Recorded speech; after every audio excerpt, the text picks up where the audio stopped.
नमस्कार आसतु आज बनैबा नड़िया लड्डू आम टे खसा दबा धड़ा खसा देकी नड़िया लड्डू बनैबा जोटा कि खाइबापी बहुत स्वादिया लगे और अल्प चीनी बनैबा मुझे 3 ताटिया नड़िया नहीं नड़िया जो कूरा नड़िया 3 ताटिया नहीं से अनुसार मु गोटे ताटिया आउ अधा ताटिया हाफ चीनी नौची से भल भाव टे पानी देकी से चीनी को मेल्ट करुच्ची से मेल्ट हो गला से नड़िया को पकईकी किसी समय भाजुची नड़िया जो जलीय अंश थाए से भल भाव टे सुखीगला से बास्ना मुझे गुजराती गुंड पकईकी पुणी टिके समय भाजी नौची तापर ये अधे ताटिए खसा धड़ा खसा जो से भजा होगी रही धड़ा खसा मु अध ताटिए दौची देकी पुणी किसी समय भाजी नौची तार जी जलीय अंश था से भल भाव सुखीगला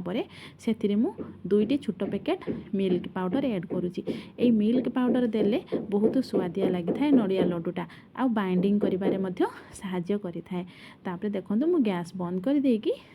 काढ़ी आणुची से जो नड़िया प्रस्तुत होता ताको बाहर करी आणुची तापर टिके ठंडा करी नौची हाथ सहिला भली गरम थिबो सेतिका बेले हाथ रे टिके पानी लगेकी एमती गोल गोल करिकी आपनको जो साइज रे दरकार से साइज रे नड़िया लड्डू बनै पारिबे। देखंतु मु एठी एते सारा नड़िया लड्डू बनैची